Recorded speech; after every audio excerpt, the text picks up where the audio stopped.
नमस्कार, आप देख रहे हैं डीपीडी न्यूज और आपके शहर सहारनपुर की छोटी बड़ी हर खबर के साथ मैं शिवानी शर्मा एक बार फिर से हाजिर हूँ। उम्मीद है आपने हमारे चैनल को सब्सक्राइब कर लिया होगा और घंटी का बटन जरूर दबाया होगा। जनपद सहारनपुर में बीते कुछ दिनों से कोरोना संक्रमण और सक्रिय मरीज कम होते नजर आ रहे हैं। आपको बता दें कि जनवरी माह से जनपद सहारनपुर में कोरोना संक्रमित मरीजों की संख्या तेजी से बढ़ रही थी, जिसके बाद 30 जनवरी से मिल रहे मरीजों की संख्या कम होनी शुरू हो गई है। आज आई कोरोना रिपोर्ट के मुताबिक जिले में 57 नए संक्रमित पाए गए, वहीं एक्टिव केस की संख्या 654 हो गई है। लेकिन कोरोना के मरीज कम है, इसका मतलब ये नहीं कि खतरा कम हो गया है। आप सब किसी भी तरह की लापरवाही ना बरतें और मास्क लगाकर ही घर से बाहर निकले। प्रधानमंत्री नरेंद्र मोदी ने वेस्ट यूपी के सहारनपुर समेत 5 जिलों की 21 विधानसभा सीटों के मतदाताओं को साधने का प्रयास किया। देहात विधानसभा सीट में स्थित भाजपा के मुख्य चुनाव कार्यालय पर पीएम मोदी के वर्चुअल कॉन्फ्रेंस का सीधा प्रसारण दिखाया गया, जहां भारी संख्या में भाजपा के पदाधिकारी व कार्यकर्ता मौजूद रहे। पीएम मोदी की वर्चुअल कॉन्फ्रेंस के बाद सहारनपुर देहात विधानसभा सीट से भाजपा प्रत्याशी जगपाल सिंह ने भाजपा के विकास कार्यों के बारे में जानकारी दी। प्रधानमंत्री जी ने आवास गणना कितनी, सहारनपुर को 18,000 मकान देने का उन गरीब लोगों को किया जो आज तक सगे भाई भी नहीं कर सके, जो उनके लिए व्यवस्था भी नहीं बना सके। मैं आदरणीय नरेंद्र मोदी जी का इस प्रोग्राम के माध्यम से, जन चौपाल के माध्यम से हृदय से स्वागत और सम्मान करता हूं कि जिन्होंने अपने देश के हित में, राष्ट्र हित में जन जन को धर्म और जातियों से ऊपर उठ करके सबको सहयोग देने का काम किया। हमारे आदरणीय योगी आदित्यनाथ जी ने इस भयमुक्त समाज जिसकी हम कल्पना किया करते थे, आज योगी सरकार ने प्रदेश को भयमुक्त करने का काम किया। उत्तर प्रदेश विधानसभा चुनाव के तहत होने वाले दूसरे चरण के मतदान को लेकर भाजपा के दिग्गजों के बाद अब खुद पीएम मोदी ने चुनाव प्रचार की कमान संभाल ली है। कोरोना की तीसरी लहर को देखते हुए भाजपा ने हाईटेक वर्चुअल कॉन्फ्रेंस के माध्यम से जनसंपर्क करने की नीति बनाई है, जिसका सीधा प्रसारण देहात विधानसभा सीट से स्थित भाजपा कार्यालय पर किया गया। सहारनपुर से सुशील कपिल, डीपीडी न्यूज के लिए। वरिष्ठ पुलिस अधीक्षक सहारनपुर द्वारा अपराधियों के विरुद्ध चलाए जा रहे धरपकड़ अभियान के क्रम में अपर पुलिस अधीक्षक ग्रामीण व क्षेत्राधिकारी देवबंद सहारनपुर के निर्देशन में प्रभारी निरीक्षक देवबंद सहारनपुर के कुशल नेतृत्व में थाना देवबंद पुलिस द्वारा मुखबिर की सूचना के आधार पर कुटेसरा नहर पटरी से अम्बेटा शेखा जाने वाले रास्ते पर बने सिंचाई विभाग के खंडर नुमा बंगले में अवैध तमंचे बनाने की फैक्ट्री को चलाते समय 2 अभियुक्त उम्मेद और संदीप और सोनू को 4 अवैध तमंचे 315 बोर, 2 अवैध तमंचा 12 बोर, 16 अधबने तमंचे व बंदूक, 80 जिंदा कारतूस 315 बोर, 9 नाल लोहा बड़ी व 3 छोटी, 10 spring, 1 drill machine, 1 calendar machine, 1 welding machine, 2 सिकंजे तथा अन्य तमंचा बनाने के छोटे बड़े उपकरण सहित गिरफ्तार करने में महत्वपूर्ण सफलता प्राप्त हुई है। सहारनपुर लगातार अपराधियों के खिलाफ चलाए जा रहे अभियान के तहत देवबंद पुलिस द्वारा अवैध तमंचे बनाने की फैक्ट्री का भंडाफोड़ करते हुए 2 अभियुक्तों को गिरफ्तार किया गया, जिनके कब्जे से भारी मात्रा में अवैध शस्त्र बनाने के उपकरण बरामद हुए। सहारनपुर से सुशील कपिल, डीपीडी न्यूज के लिए। आज प्रधानमंत्री नरेंद्र मोदी ने वर्चुअल माध्यम से वेस्ट यूपी में चुनावी अभियान की शुरुआत की। इस दौरान पीएम मोदी ने मां शाकंभरी देवी को नमन करते हुए अपने भाषण को शुरू किया। कार्यक्रम के दौरान पीएम मोदी ने कहा कि पिछली सरकार में अपहरण, फिरौती और रंगदारी ने मध्यम वर्ग के लोगों को तबाह कर दिया था, जबकि पिछले 5 सालों में योगी सरकार ने बिना भेदभाव के सभी वर्गों का विकास करने का काम किया है। पहली बात तो प्रधानमंत्री जी का एक शब्द भारतीय जनता पार्टी और हिंदुस्तान की पब्लिक के लिए आदेश है। उन्होंने जो अपना वक्तव्य में कहा, पिछली सरकारों ने जो 10 साल में नहीं किया, वो मोदी और योगी की सरकार ने 5 साल में उससे कई गुना ज़्यादा काम किया। वो गरीब व्यक्तियों के लिए, गरीब समाज के लिए, गरीब को कैसे कितनी चिंता मोदी और योगी सरकार करी, वो अपने वक्तव्य में कहा। और आज हिंदुस्तान की पब्लिक मोदी जी के एक शब्द को अपना आदेश मान के राष्ट्र हित में वोट करती है। पूनम को अच्छा लगता है जिस तरह वो महिलाओं के लिए कार्य कर रहे हैं। हम महिलाओं को छूट मिल रही है हर तरीके से। उनके लिए भी आगे बढ़ने के लिए सबसे पहले हम अपने लिए आगे बढ़ना चाहते हैं। वो हम पहले नहीं कर सकते थे जो अब कार्य कर रहे हैं। इसलिए मैं मोदी जी का धन्यवाद करती हूँ और मैं ये कहती हूँ कि वो आगे लिए हमारे लिए यही कार्य करें। आज हमारे देश के प्रधानमंत्री पश्चिमी उत्तर प्रदेश को पहली बार इस चुनाव में जो 2022 का चुनाव होने जा रहा है उसके लिए संबोधित कर रहे हैं और देश के प्रधानमंत्री भी ये कह रहे हैं कि हम लोगों को अपने मत का अधिकार का उपयोग जरूर करना है। हमारा ये दायित्व है कि हम घर घर जाकर महिलाओं को और उन लोगों को बताएं कि मतदान हमारा 100% होना चाहिए ताकि हम उत्तर प्रदेश में भाजपा की सरकार ला सकें। बेहट विधानसभा सीट से सपा प्रत्याशी उमर अली खान की बैठक में मौजूद सभी लोग तब हैरान हो गए जब सपा के कद्दावर नेता इमरान मसूद ने अपनी दोनों जेबें छानते हुए मोबाइल गायब होने की बात कही, जिसके बाद वहां मौजूद लोगों से अपील की गई कि जिसे भी इमरान मसूद का मोबाइल मिला है वह उसे वापस कर दे। आप भी देखिए यह वीडियो। मोबाइल किसने निकाल लिया? भाई मोबाइल ना निकालो, अब निकल गया तो पूरा मिल रहा।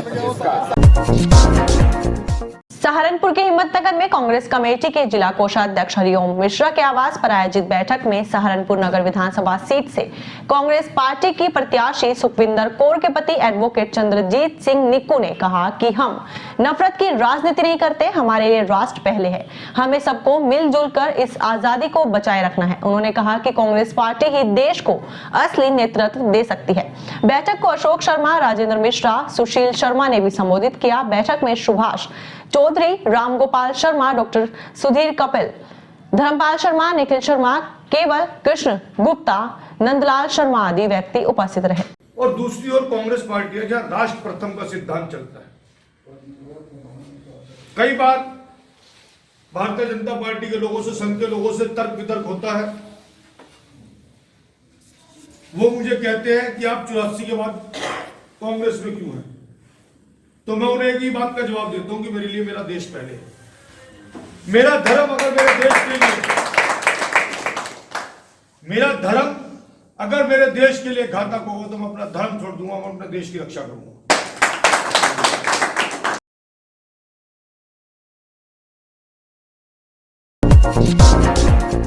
देवबंद विधानसभा सीट से सपा प्रत्याशी कार्तिकेय राणा ने देवबंद में कार्यालय का उद्घाटन किया, जहां कार्तिकेय राणा ने कहा कि समाजवादी पार्टी के मुखिया अखिलेश यादव ने अपने घोषणा पत्र में जो वादे किए हैं उन्हीं सभी वादों को लेकर हम चुनाव में उतरने का काम करेंगे। देखिए, पिछले 5 वर्षों में जो भारतीय जनता पार्टी ने किसानों का, मजदूरों का और मध्यम वर्ग व्यापारियों का और आम आदमी का जो शोषण करा उत्तर प्रदेश में, उन्हें उन सभी मुद्दों को लेकर और जो हमारे पार्टी के मुखिया माननीय श्री अखिलेश यादव जी ने जो अपने घोषणा पत्र में जो वादे किए हैं, सार्वजनिक मंचों में जो वादे किए हैं, उन्हीं सभी वादों को लेके हम लोग चुनाव में उतरने जा रहे हैं।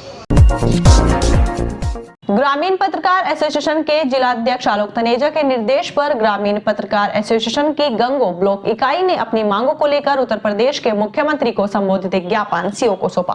ग्रामीण पत्रकार एसोसिएशन की गंगो ब्लॉक इकाई के अध्यक्ष वरिष्ठ पत्रकार अफजल खान ने बताया कि ज्ञापन के माध्यम से हमारी मांग है कि दिवंगत पत्रकार सुधीर सैनी के हत्यारों पर NSA के अंतर्गत कार्यवाही हो व पीड़ित परिवार को 1 करोड़ रुपए की सहायता राशि व परिवार के एक सदस्य को सरकारी नौकरी दी जाए। ज्ञापन देने वालों में गंगो ब्लॉक इकाई अध्यक्ष अफजल खान, भूपेंद्र राणा, ब्रजपाल राणा, अरविंद चौहान, वासिल आदि शामिल रहे। 26 जनवरी के दिन हमारे एक पत्रकार साथी सुधीर सैनी की पीट कर हत्या कर दी गई है। इस प्रकार से यदि पत्रकारों की हत्या होगी तो पत्रकार अपनी बात निष्पक्ष नहीं रख पाएंगे। हालांकि उसके 3 आरोपी गिरफ्तार हो चुके हैं, लेकिन ग्रामीण पत्रकार एसोसिएशन गंगो इकाई आज एक ज्ञापन हमने सीओ साहब को सौंपा है, मुख्यमंत्री को एड्रेस करते हुए उसमें मांग की गई है कि हमारे पत्रकार साथी का जो परिवार है वो बहुत ही निहायती गरीब है, उसे एक सरकारी नौकरी और 1 करोड़ रुपए की मुआवजे की हम मांग करते हैं। थाना नागल के प्रांगण में विधानसभा चुनाव को मद्देनजर रखते हुए गांवों के चौकीदारों की आयोजित बैठक में थाना अध्यक्ष बीनू सिंह ने कहा कि गांव का चौकीदार पुलिस के लिए महत्वपूर्ण कड़ी होता है। सभी चौकीदार गांव में अपना सूचना तंत्र मजबूत करे, वे गांव में होने वाली सभी गतिविधियों से पुलिस को अवगत कराए। चौकीदार वह कड़ी है जो पुलिस तंत्र को मजबूती प्रदान करती है, इसलिए उन्हें अपनी जिम्मेदारी समझते हुए अपने कर्तव्य का निर्वहन करना होगा, तभी अपराध पर काबू पाया जा सकता है। सहारनपुर नगर विधानसभा सीट से कांग्रेस प्रत्याशी सुखविंदर कौर के साथ सैकड़ों महिलाओं ने मोहल्ला चिपियान, जाफर नवाज, मीरकोट, माधोनगर आदि इलाकों में जनसंपर्क कर सभी से कांग्रेस को वोट देने की अपील की। वहीं लोगों ने कई मुद्दों को लेकर कांग्रेस को जिताने का भरोसा दिलाया, जिनमें दीपा, अभिलाषा, सीमा, रजनी, उपमा, पूजा कश्यप, शाइस्ता, पूनम आदि शामिल रहे। बीते दिन धूप निकलने के बाद आज के मौसम ने अपना रुख बदल दिया है। सुबह हुए खतरनाक कोहरे से सहारनपुर में ठंडक बनी रही। हालांकि इस ठंड से लोगों की आवाजाही पर कोई खासा प्रभाव नहीं दिखा। ठंड से कपकपाते लोग अपने अपने काम से सड़कों पर निकल पड़े। कुछ समय के बाद कोहरा तो छट गया, लेकिन मौसम में ठंडक बरकरार रही, जिसकी वजह से लोगों को घरों में भी राहत नहीं मिली। ग्रामीण पत्रकार एसोसिएशन के जिला अध्यक्ष आलोक तनेजा ने कहा कि हमारी मांग है कि दिवंगत पत्रकार सुधीर सैनी के परिवार को 1 करोड़ की मुआवजा राशि दी जाए और जो हत्या के आरोपी हैं उन पर रासुका लगे। अपनी मांगों को लेकर हमने एक ज्ञापन गृह मंत्री अमित शाह को प्रेषित किया और सांसद प्रदीप चौधरी को भी ज्ञापन दिया गया था। उसी क्रम में पूरे जिले में संगठन से जुड़े ब्लॉक व तहसील अध्यक्ष मांगों को लेकर लगातार ज्ञापन दे रहे हैं। देखिए, हमारे पत्रकार हैं सुधीर सैनी, जो चिल्काना से शाह टाइम्स के पत्रकार हैं, उनकी निर्मम हत्या कर दी गई थी कुछ लोगों ने, खनन माफियाओं ने, और उसको लेकर ग्रामीण पत्रकार एसोसिएशन की ओर से लगातार मांग की जा रही थी कि जो आरोपी हैं उन पर रासुका लगे, एनएसए के अंतर्गत कार्रवाई हो और 1 करोड़ रुपए उनके परिवार को मुआवजा राशि दी जाए, जिसको लेकर मेरे द्वारा गृह मंत्री जो यहाँ पर अमित शाह आए थे उनको भी ज्ञापन प्रेषित किया गया था और यहाँ पे जो सांसद है प्रदीप चौधरी जी डगराना के, उनको भी मैंने एक ज्ञापन दिया था। उसकी क्रम में पूरे जिले में सभी तहसीलों में हमारे ब्लॉक तहसील अध्यक्ष लगातार ज्ञापन दे रहे हैं। हमारी मांग है कि पीड़ित परिवार को 1 करोड़ रुपए की मुआवजा राशि और आरोपियों पर एनएसए की कार्रवाई हो। सहारनपुर के एसएसपी आकाश तोमर के द्वारा थाना गागलहेड़ी का आकस्मिक निरीक्षण किया गया, जिसमें थाने के अभिलेखों का बारीकी से अवलोकन किया गया। इसके अतिरिक्त आगामी विधानसभा चुनाव 2022 को स्वतंत्र, निष्पक्ष एवं शांतिपूर्ण तरीके से संपन्न कराने के दृष्टिगत जनपद की सीमा पर पड़ने वाली चौकी काली नदी का भी निरीक्षण किया गया तथा वहां की सुरक्षा व्यवस्थाओं का जायजा लेते हुए बैरियर पर नियुक्त अधिकारी व कर्मचारीगण को अवैध शराब, अवैध धनराशि आदि की रोकथाम के साथ साथ सतर्कता के साथ ड्यूटी करने के संबंध में आवश्यक दिशा निर्देश दिए गए। अपराधियों के विरुद्ध चलाए जा रहे अभियान के तहत थाना फतेहपुर पुलिस को बड़ी सफलता प्राप्त हुई है। थाना फतेहपुर पुलिस द्वारा गैंगरेप में वांछित अभियुक्त रविकांत, विनोद व बनारसी को उसके मस्कन पर दबिश देकर 12 घंटे के भीतर गिरफ्तार किया गया है। अभियुक्तों को आवश्यक कार्यवाही कर माननीय न्यायालय के समक्ष पेश किया जा रहा है। वरिष्ठ पुलिस अधीक्षक आकाश तोमर द्वारा अपराधों की रोकथाम व वांछित व वारंटी अभियुक्तों की गिरफ्तारी के लिए चलाए जा रहे धरपकड़ अभियान के अंतर्गत पुलिस अधीक्षक नगर व क्षेत्र अधिकारी नगर द्वितीय के कुशल पर्यवेक्षण में प्रभारी निरीक्षक सुरेंद्र कुमार सिंह थाना कोतवाली देहात सहारनपुर के कुशल नेतृत्व में चेकिंग अभियान के अंतर्गत थाना कोतवाली देहात ने अभियुक्त काला उर्फ मुस्तबा को गिरफ्तार किया, जिसकी जामा तलाशी से 1 जरी कैन में 20 लीटर अवैध कच्ची शराब बरामद हुई। रुड़की के झबरेड़ा विधानसभा सीट से बसपा प्रत्याशी आदित्य ब्रजवाल का चुनावी अभियान लगातार तेजी के साथ आगे बढ़ रहा है। मजबूती के साथ आदित्य डोर टू डोर जनसंपर्क कर रहे हैं। इस दौरान आदित्य ब्रजवाल ने कहा कि कांग्रेस और भाजपा ने केवल अपना उल्लू सीधा करने का काम किया है और वह लोगों की उम्मीदों पर खरे नहीं उतर पाए हैं, इसलिए इस बार बसपा पार्टी ही सरकार बनाने जा रही है, जो क्षेत्र को चमन बनाने का काम करेगी। आज बहुजन समाज पार्टी की तरफ से आज हमारे ये जो सब विधानसभा का सबसे बड़ा गांव है, आज इसमें भक्तवाली में जनसंपर्क था। हमने डोर टू डोर जाकर लोगों से मिलने का काम किया और बहुजन समाज पार्टी की विचारधारा को लोगों को अवगत कराने का काम किया। बहुजन समाज पार्टी को सर्व समाज का बहुत ज़्यादा समर्थन प्राप्त हो रहा है और बहुजन समाज पार्टी निश्चित तौर पर इस विधानसभा जीतने को जा रही है। देखो, मेहनत तो सब अब अपनी कर रहे हैं, पर हम जो है हम नंबर 1 पर पहले भी रहे हैं और आगे भी नंबर 1 पर रहेंगे और निश्चित रूप से हमें बहुत अच्छा सहयोग जनता का मिल रहा है। क्या क्या मुद्दों किन किन मुद्दों को लेकर आप ये यहाँ पर हमारे मुद्दे बेरोजगारी के सबसे पहले रहेंगे।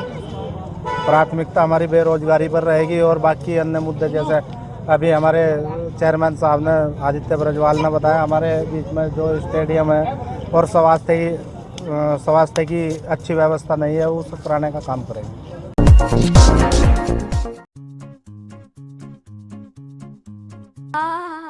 अभी गर्माहट आएगी। जरा एक खिड़की थोड़ा खोलना बेटा। इतनी ठंड में खिड़की खोल दूं? हाँ, हीटर, अंगीठी इत्यादि चलाने पर एक खिड़की हमेशा खोल देनी चाहिए ताकि नुकसानदायक कार्बन मोनोऑक्साइड गैस हमारे कमरे में बंद ना हो। ओह, इस सर्दी के मौसम में शीतलहर से बचें और बचाएं और सुरक्षित रहें।